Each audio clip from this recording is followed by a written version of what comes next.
Wouh! Avant de faire une vidéo, je suis toujours fou. Bonjour à tous, j'espère que vous allez bien. Je suis très heureux de vous retrouver aujourd'hui chez Seos pour cette nouvelle vidéo qui va parler d'Ethereum. Alors je sais, tu vas te dire oui, je connais ce projet. Donne-moi un petit projet à forte spéculation pour faire de l'argent. Ethereum, tout simplement, retient que c'est une plateforme décentralisée qui va te permettre de développer des smart contracts indispensables à la création d'applications décentralisées. Tout est dans deux mots, smart contract et DApps. Bitcoin et Ethereum sont-ils concurrents? Le gros point commun entre Bitcoin et Ethereum, c'est que ces deux blockchains vous permettent de faire des échanges de monnaie et une réserve de valeur. Et la différence qui dissocie ces deux projets, c'est que Ethereum est une blockchain programmable. Vous pouvez programmer des smart contracts qui vont permettre la création d'applications décentralisées. Et c'est cette innovation qui dissocie énormément ces deux projets, qui font d'eux des projets totalement différents et on ne peut pas dire qu'ils sont en concurrence. Et Bitcoin a une toute autre valeur, puisque Bitcoin, c'est la première crypto-monnaie qui est sortie, c'est celle qui a traversé toutes les tempêtes, tous les bear markets, c'est celle qui ne s'est jamais fait pirater. C'est pour ça qu'aujourd'hui, elle a la confiance des utilisateurs. Les points clés rapidement, la différence entre Ethereum et Ether. Ethereum, c'est la blockchain, c'est le réseau. Ether, c'est la crypto-monnaie qui est adossée à ce réseau. Ensuite, je vous ai remis les smart contracts et les DApps. Et là, vous vous dites, punaise, qu'est-ce que c'est que ces deux nouveaux mots? C'est les mots les plus importants, il ne l'a toujours pas expliqué. Soyez patients, les amis. Ethereum, c'est une plateforme décentralisée. Donc, imaginez un ordinateur mondial, imaginez une plateforme décentralisée. Pour y intégrer quelque chose dessus, il faut mettre des lignes de code. C'est ce qu'on appelle les smart contracts. En français, des contrats intelligents. Pour que cette plateforme marche, elle soit rentable. Comme toute entreprise, s'il n'y a pas de rentabilité, il y a faillite. Donc, il y a des frais de gaz qui vont être implémentés sur le réseau. Et cette combinaison donc, de ces smart contracts et de ces frais de réseau permet de faire fonctionner une plateforme qui va générer des applications décentralisées. Et ça, c'est l'interface utilisateur. La puissance des smart contracts, c'est qu'en fait, c'est un code informatique qui est, si vous vous souvenez, les cours de la blockchain, est une information. Et une information sur la blockchain, elle peut être stockée ou transférée. Et ici, le smart contract va être stocké sur la blockchain. Et s'il est stocké sur la blockchain, c'est qu'il bénéficie également de tous les avantages de la blockchain, décentralisé, transparent, sécurisé. Typiquement, un smart contract pourrait être avec une compagnie d'assurance aérienne.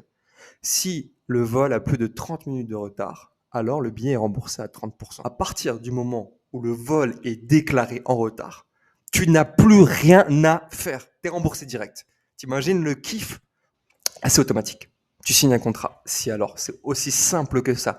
Et ce qui est encore plus fascinant, c'est qu'en fait, tu ne fais plus confiance. Il n'y a plus d'intermédiaire. Là, le fait que le billet d'avion soit en retard, tu fais confiance à la compagnie pour qu'elle te rembourse. Et c'est son bon vouloir. Là, c'est une ligne de code. Ça se déclenche automatiquement. Smart contracts vont faire parler d'eux dans les 10 prochaines années. En fait, les DApps, c'est des applications. Les applications, c'est quoi dans le monde traditionnel? En fait, les applications vont être branchées en étoile. Parce que elles sont en périphérie et au milieu, vous avez un serveur central. Et l'application dépend donc d'une entreprise et d'un serveur central. Que ce soit Facebook, Instagram, WhatsApp, tout ça, ce sont des applications traditionnelles. Elles sont branchées sur un serveur central. La data ne vous appartient pas. Et surtout, elle dépend d'un serveur central. Donc, si ce serveur décide de vous censurer, elle peut vous bloquer l'application en fonction, par exemple, de la région où vous vous trouvez. Si vous êtes en Russie, Facebook peut être censuré, par exemple, ou en Chine, hein, ça c'est encore plus parlant. Alors, les DApps, c'est les applications qui vont être donc connectées à Ethereum, donc sur la blockchain d'Ethereum. Et ce qui est incroyable, donc, c'est qu'ils vont bénéficier non seulement des avantages de la blockchain, mais également ceux d'Ethereum. Et là, je vous ai mis une dia qui vient du site d'Ethereum. Et allez vous balader sur ethereum.org. Vous avez une mine d'or d'informations. C'est juste incroyable ce que vous allez trouver. Perdez-vous sur ce site, vous allez vraiment tout comprendre. Ils ont mis une encyclopédie ouverte, gratuite, comme la blockchain, en libre accès. Les applications décentralisées, qu'est-ce qui les différencie des applications traditionnelles? C'est déjà qu'il n'y a aucun propriétaire. Comme si on revient sur la dia d'avant, vous vous souvenez, les applications dépendent de smart contracts. Les smart contracts, c'est des lignes de code. Et une fois qu'ils sont inscrits sur la blockchain, ils sont autonomes, ils sont décentralisés, ils sont sécurisés et surtout, ils sont immuables. Donc, on ne peut plus revenir en arrière. c'est une machine qui est lancée. Plus personne de pouvoir dessus. Et Ethereum, la blockchain Ethereum, fondée par Vitalik, ne lui appartient pas. Il a des jetons Ethereum qui fait qu'il a un impact sur le réseau, mais il n'est pas propriétaire de ce réseau. Il est incensurable, ça c'est ce que je vous disais avant. C'est un détail, mais ça a son importance, puisque je vous disais que la blockchain Ethereum, il y a la monnaie Ether, donc la crypto-monnaie Ether qui est adossée sur ce réseau. Donc l'application, il y a un paiement, un système de paiement qui est intégré et qui est sécurisé puisqu'il est sur la blockchain. Enfin, je ne sais pas si vous commencez à comprendre tout le processus. Il est surtout prêt à l'emploi puisque c'est des lignes de code et il n'y a pas de temps d'arrêt, il n'y a pas de problème de géographie. Il est sécurisé donc grâce à ce système de cryptographie. Et enfin, une connexion anonyme. Une connexion anonyme, c'est-à-dire que vous allez encore une fois maîtriser votre data puisque vous allez vous connecter avec un wallet. Donc là, je vous propose de nous balader un petit peu sur le réseau Ethereum et de voir les différentes dApps qui existent. Moi, j'ai mis beaucoup de temps à comprendre ce que c'était. Et en fait, pour comprendre quelque chose, il faut le manipuler. Les 4 grandes familles, ce sont la finance, les arts, objets et collections, les jeux et la technologie. Finance décentralisée, donc ça permet aussi à tout le monde dans le monde entier d'avoir accès à ces applications juste avec une connexion Internet. Vous pouvez prêter, emprunter, vous pouvez échanger des jetons. Donc Uniswap, c'est très connu. Il y a Eve qui est également très connu. Et puis après, vous avez des systèmes de paiement, encore des assurances, des portefeuilles. Vous voyez, c'est juste incroyable tout ce que vous pouvez retrouver. Ensuite, nous arrivons dans les dApps art et collection. Là, vous allez retrouver un peu les dApps qui vont vous permettre d'acheter des NFT. Puis nous avons les jeux, les play to earn. Hein. Donc là, vous allez jouer, puis vous allez gagner de l'argent. Il y a plein de jeux qui sont en train de sortir. Et enfin, la dernière famille, les dApps qui vont se concentrer sur les technologies. Le réseau Ethereum se décompose en 3 couches. Mais retenez simplement qu'il y a une couche de hardware. La couche de hardware, c'est la couche physique. C'est ce que vous pouvez toucher, c'est l'ordinateur, le CPU, la carte mère, c'est tout ce qui va consommer de l'électricité que vous pouvez toucher, palper. C'est le côté dur de l'ordinateur. Et cette couche de hardware, elle est composée donc de nœuds et de la blockchain et de l'EVM. Pour revenir à l'architecture, vous avez la couche de hardware, ensuite vous avez la couche logicielle, et c'est là que vous retrouvez vos petits smart contracts. Les petits smart contracts dont on a parlé, et qui vont faire tourner et qui vont encore être en lien avec l'EVM.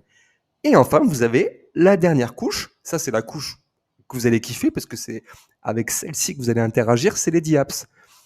Les 2 premières couches, le hardware et le couche logicielle, dites-vous que c'est un peu le back, c'est ce que vous ne voyez pas, et le front, ce que vous allez voir, c'est pour les dApps. J'ai lu tout le white paper pour vous, les amis. Donc, je vous ai mis un petit peu ce qui pourrait vous causer des petits soucis de lecture dans le white paper. N'essayez pas forcément de comprendre, essayez juste de vous familiariser parce que parfois, juste de l'entendre, ça vous permet ensuite de le replacer dans un discours ou dans un article. Dans le white paper, ils vont vous expliquer qu'il y a 2 types de comptes, 2 familles. Ceux qui sont gérés par l'être humain, donc c'est des propriétés externes et ils sont gérés par des clés privées. Ça, on en reparlera sur d'autres vidéos. Et enfin, vous avez les smart contracts qui, eux, sont gérés par des lignes de code. Ensuite, nous retrouvons donc les transactions. Les transactions, c'est quoi? Les transactions correspondent à des paquets de données qui sont signés et qui stockent un message envoyé à partir d'un compte externe. Compte externe, donc géré par un individu humain.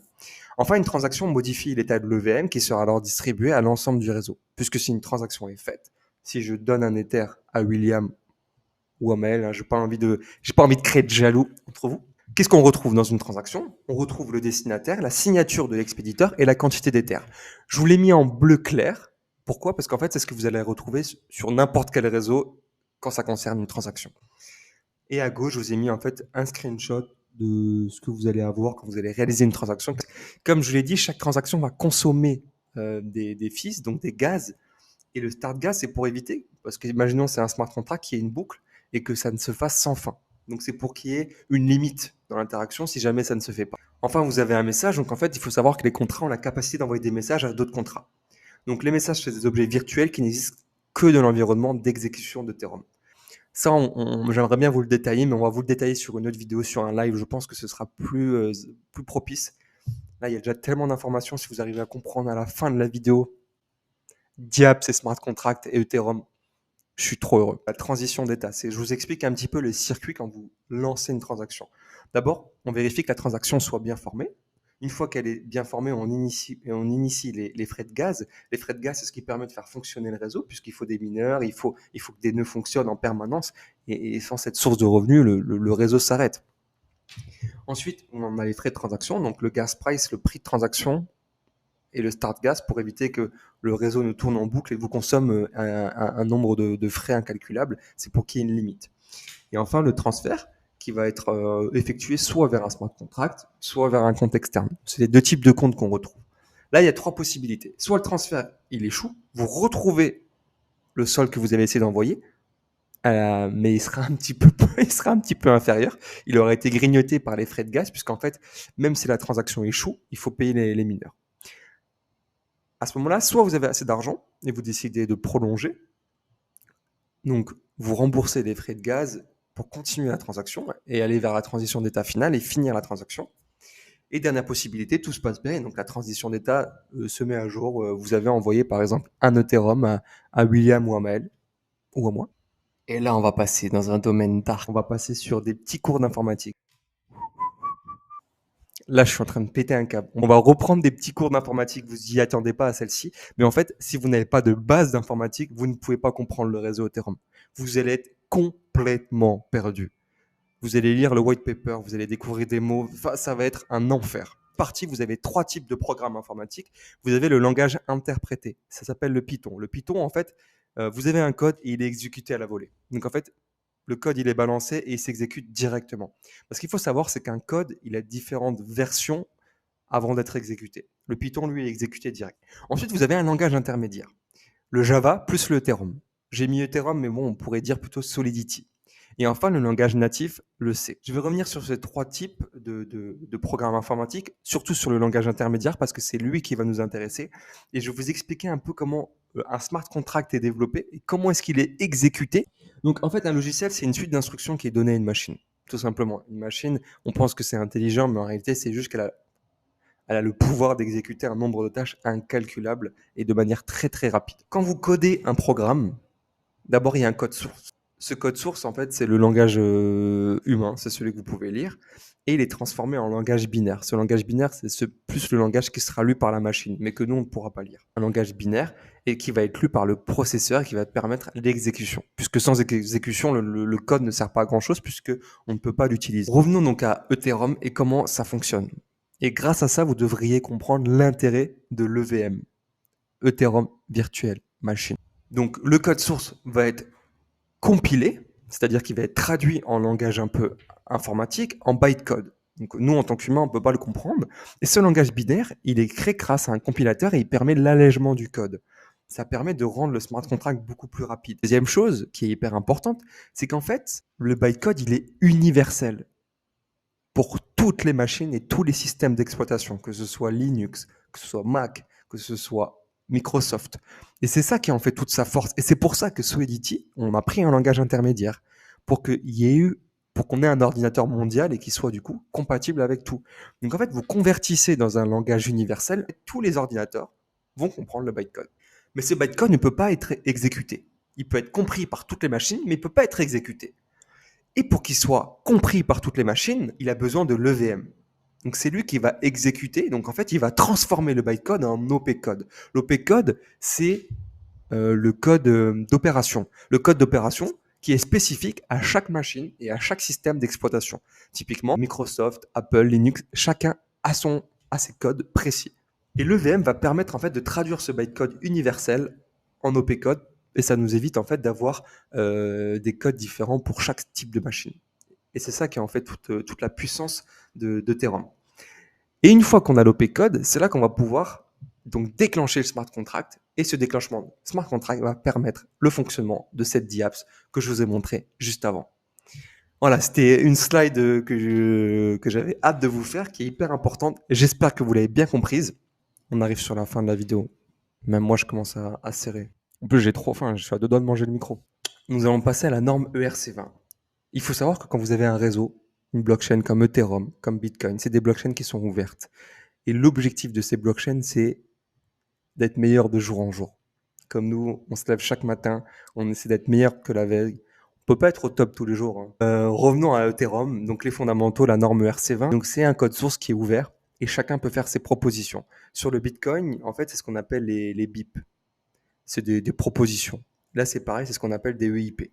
Et il y a eu une proposition, au moment c'était un EIP20 qu'on a transformé donc en ERC, c'est un Ethereum Request for Comment. Et donc, le ERC20, en fait, c'est une norme. On retient que c'est une norme, c'est un cahier des charges. C'est très compliqué, tu vois, de lancer parfois des projets et le plus important, c'est d'avoir une blockchain de qualité qui soit décentralisée et sécurisée. Et là, bah, il y a des protocoles qui te permettent d'avoir des choses assez sympas, mais ils ont pas forcément la sécurité, la notoriété et la décentralisation. Donc on a créé une norme ERC20 qui te permet, c'est un cahier des charges où tu peux greffer ton projet et bénéficier de la blockchain Ethereum. Des milliers de projets là qui sont sur cette norme ERC20. Les tokens fongibles. Fongibles, c'est-à-dire que chaque token vaut la même chose. Tout simplement. Il vaut la même chose et il est reproductible. On arrive du coup à la deuxième norme, c'est les tokens non fongibles. Et donc on arrive sur les tokens ERC 721. Et là, encore une fois, c'est un cahier des charges pour les tokens et les jetons non fongibles. C'est-à-dire que ce sont des tokens qui ne sont pas reproductibles. Les NFT, donc, on fait beaucoup parler d'eux. On pourra faire une vidéo explicative sur eux. Ça fait beaucoup de vidéos, mais je vous promets qu'on les fera. Les NFT sont créés via des smart contracts et le code doit être conforme à différentes normes telles que la norme ERC 721. Voilà pour les NFT. Et enfin, là, je te propose un petit schéma assez sympa. Assez sympa. Est-ce que vous reconnaîtrez mes origines avec ce petit accent? Fonctionnement du réseau Ethereum. C'est une petite slide qui résume bien un petit peu tout ce que vous pouvez retrouver. D'abord, vous avez la blockchain. Petit rappel, la blockchain, c'est un livre de compte. Donc, c'est un registre de compte qui est distribué, transparent et sécurisé et qui permet donc aussi d'enregistrer l'historique des transactions. Ensuite, nous avons le consensus, c'est ce qui permet de mettre à jour le réseau. Là, on est passé sur un proof of stake. Donc, les smart contracts, c'est ce qui permet une automatisation des tâches avec donc, les contrats intelligents basés sur Solidity, qui fonctionne aussi grâce à l'EVM, qui rend ce code universel. Et enfin, ce gros problème de confiance, puisque maintenant, the code is low, quand même bien dire les informaticiens. On fait confiance à des lignes de code, on fait confiance à l'informatique et on supprime ces intermédiaires. Vous voyez ça un petit peu comme une salle d'attente fermée à clé.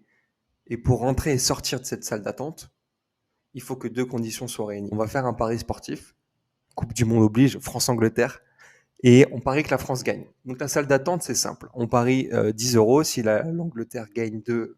Non, non, non, non, non, non, non, non, non.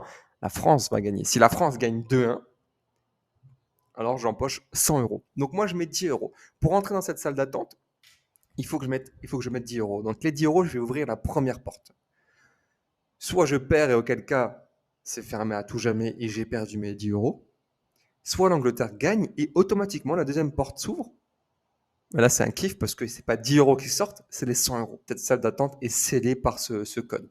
Enfin, la DIAPS, donc ça, c'est l'interface utilisateur. C'est ce qui va te permettre de regarder et d'interagir avec le réseau Ethereum. Je te rappelle juste qu'elle est autonome, qu'elle permet surtout l'allègement des charges administratives. Et donc, ça nous permet de gagner en efficacité, de gagner en temps et de faire autre chose également. Et enfin, la maîtrise de la data, puisque tu restes propriétaire de ta donnée. Et ça, c'est quand même assez sympa quand tu vois tous les organismes en ce moment qui se font pirater et tous les spams que tu reçois. Sois attentif. Maintenant, cette slide, elle est hyper importante puisque c'est ce que tout le monde se demande. Ethereum au quotidien, c'est quoi? C'est des services financiers pour tous. Simplement avec une connexion Internet et un wallet, tu as accès à des services financiers puisque tu as accès à Ethereum, tu as accès aux DApps. Ensuite, c'est un Internet plus respectueux de la vie privée puisque je te disais que tu as accès et tu maîtrises ta data et tu n'es pas obligé de remplir toutes tes informations, tu n'es pas obligé d'accepter tous les cookies. C'est un réseau peer-to-peer. Peer-to-peer, c'est quoi? Donc, c'est cette toile d'araignée, c'est-à-dire qu'on est tous en contact et tu ne peux pas être censuré. Tu ne peux pas être censuré parce que tu ne dépends pas d'un serveur central. Et enfin, tous les produits sont composables puisqu'ils se basent sur la même blockchain, donc il y a une histoire de compatibilité. Et c'est un petit peu comme des Lego, c'est un peu sans fin, c'est libre cours à ta création. Tu peux venir assembler des pièces, créer des nouvelles choses, et c'est ça qui est juste incroyable. Et puis c'est hyper simple puisqu'on est tous un peu dans le même bateau, et puis on peut être force de proposition, faire évoluer le système. Parfois, on se demande où est notre place, à quoi on sert.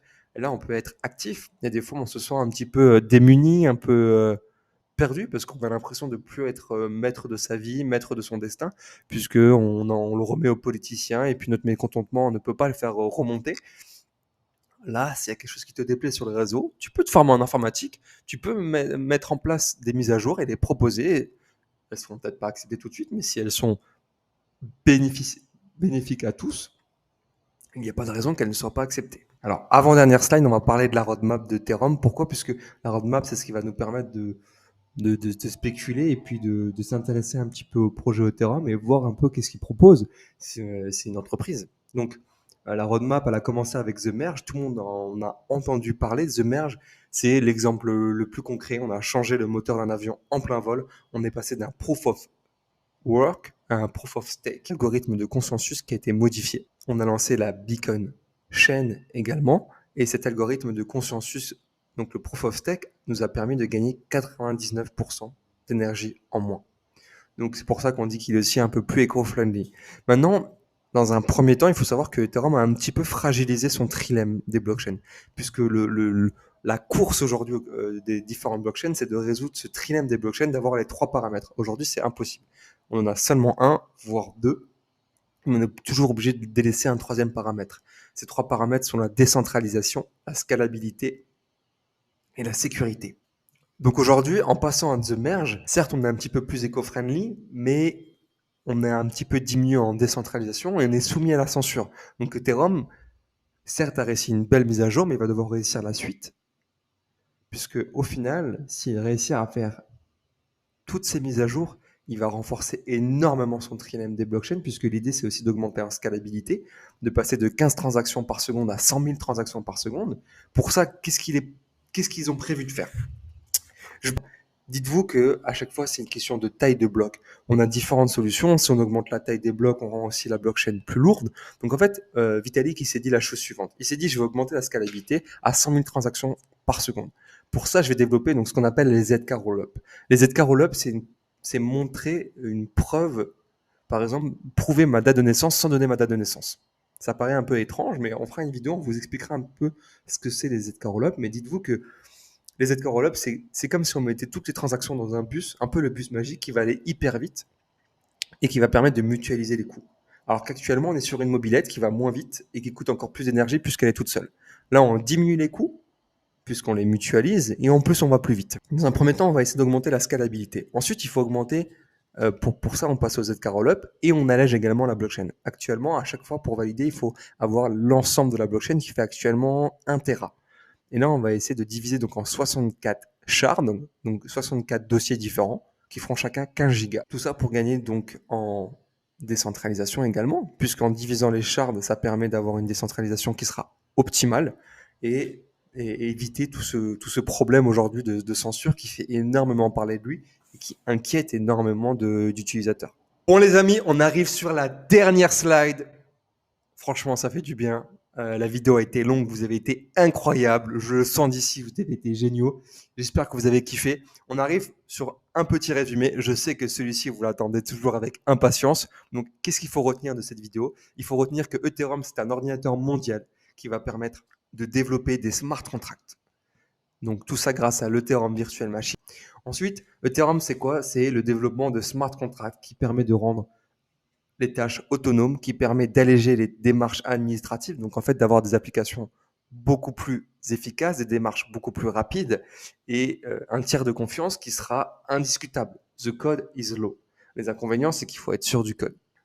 Ethereum permet le développement d'IAPS. C'est plein d'applications qui vont se greffer sur la blockchain Ethereum et qui vont bénéficier un peu des super pouvoirs d'Ethereum, j'ai envie de dire. Et enfin, quelles sont les perspectives d'avenir ? Parce qu'il y a de nombreux projets qui arrivent sur Ethereum. Il y a un aspect écologique, une décentralisation qui est aussi un peu remise en question à ce moment, et une roadmap qu'on a vue juste avant qui est très très ambitieuse.